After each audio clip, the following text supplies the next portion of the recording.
যখন যে কাজটা করবেন দেখবেন মনটা সেই দিকেই পড়ে থাকে। আপনার শরীর যতই ক্লান্ত থাকুক না কেন মন পড়ে থাকে সেই কাজের দিকে। আমার তো এমন হয়, আপনাদেরও কি এমন হয়? হ্যালো ভিউয়ার্স, আসসালামু আলাইকুম।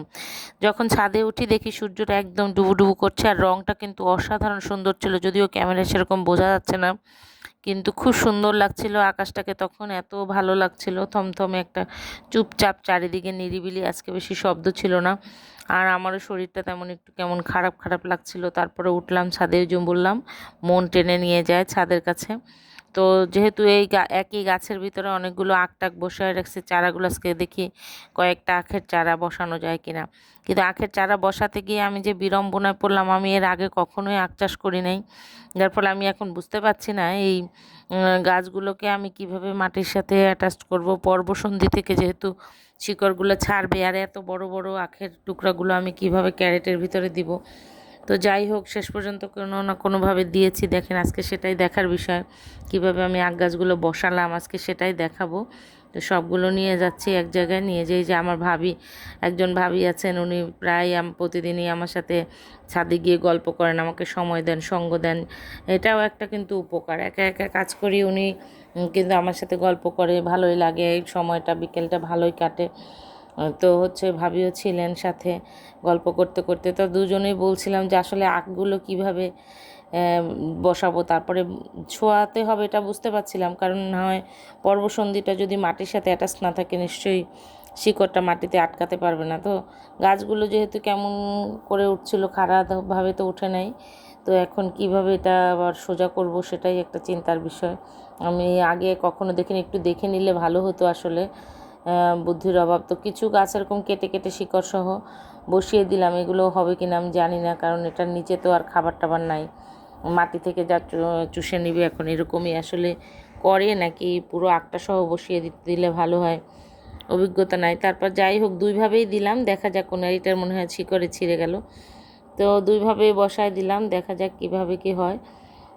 আখের আপনাদের সাথে নিয়েই দেখাবো আসলে আখ গাছগুলো উঠলো কিনা। অনেকগুলো চারা গজিয়েছে, 2-3টা ক্যারেটে বসানো যাবে, দুইটাই বসাবো, বেশি বসাবো না। এগুলো আসলে বিল্ডিংয়ে যেসব ছোটোখাটো বাচ্চারা আছে, আমি যে বাগান করি, ওরা যায়, দেখতে যায়, দর্শনার্থী আছে, এসব টুকটাক বাচ্চাদের জন্যই এটা লাগানো হয়েছে আসলে। এটা যে বাসার সবাই খাবে এমনও কথা না, ছোটরা আছে অনেকগুলা পুচকি পাচকা আমাদের বিল্ডিংয়ে, ওদের জন্য আসলে আখটা করা। তো দেখা যাক আসলে আখটা হয় কি না, হলে অন্তত সবাইকে একটা দুটো বা অর্ধেক করে হলেও দেয়া যাবে। তো হচ্ছে এই যে অনেকগুলো শাক তুলে নিলাম একটা একটা করে, যদিও সেগুলোর দৃশ্য ভিডিওতে ধারণ করা হয় না। আর সবচেয়ে আনন্দের বিষয়, আমার এই গোল বেগুনে বেগুন গাছের ফুল এসছে এবং বেগুনও ধরছে। এই বেগুনটা কিন্তু সংগ্রহ করতে আমার অনেক কষ্ট হয়েছে, কারণ যতবার আমি বীজ কিনি উপরে ছবি থাকে গোল বেগুনের, ভেতরে বীজ থাকে লম্বা বেগুনের। আপনাদের এরকম হয়েছে কিনা আমি ঠিক জানি না। সবগুলো বেগুনের উপরে হচ্ছে গোল বেগুনের ছবি, কিন্তু গাছ লাগানোর পর আসে লম্বা বেগুন। আমি কয়েকবার এরকম ঠকেছি আসলে, হয়তো আমি বুঝতে পারছি না কোথা থেকে কালেকশন করা উচিত। আর নার্সারিতে গেলে খুঁজলে ওরা বলে নাই নাই, লম্বাগুলোই আছে। তো অনেক কষ্টে একটা নার্সারিতে আমি এই গাছটা পেলাম আর সংগ্রহ করে নিয়ে আসলাম। এখন এই টুকটাক বেগুন ধরে আছে, এগুলো কাটতে হবে। প্রথমে নখ দিয়ে চেষ্টা করলাম, কিন্তু বেগুনের বোটা আসলে অনেক শক্ত, এটা আমার কম্য না, যার ফলে মনে হচ্ছিল গাছটাই ছিঁড়ে যাবে। তো কেচি দিয়ে কাটাই বুদ্ধিমানের কাজ।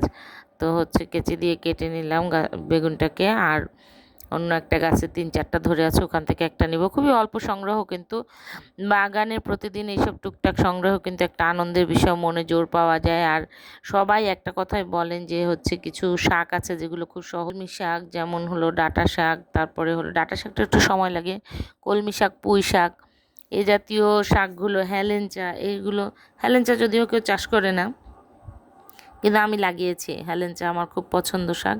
তো এগুলো কিন্তু টুকটাক লাগালে খুব দ্রুত বাড়ে, আর এগুলো সবার সাথে শেয়ারও করা যায়, সবাই পছন্দও করে। এরপরে এই ক্যারেটের মধ্যে মাটি শুকাতে দিয়ে গেছিলাম গতকালকে, 2 দিনের রোদে ভালোই শুকিয়েছে এগুলো।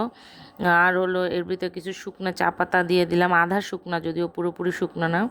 আর এটার ভিতরে গতকালকে আমি হচ্ছে গিয়ে নিম খৈলা, নিম পাতা আর কি, নিম পাতার গুঁড়ো, আর যেটা সেটা, আর হলো থিওবিট আর ম্যানসার দিয়ে মিশিয়ে রেখেছিলাম আরও 2-3টা টবে, আর এগুলো।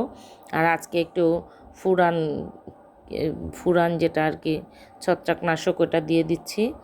আর এগুলো কচু বসিয়েছিলাম এই গাছটায়, তো এখানেও হচ্ছে একটু দিয়ে দিলাম।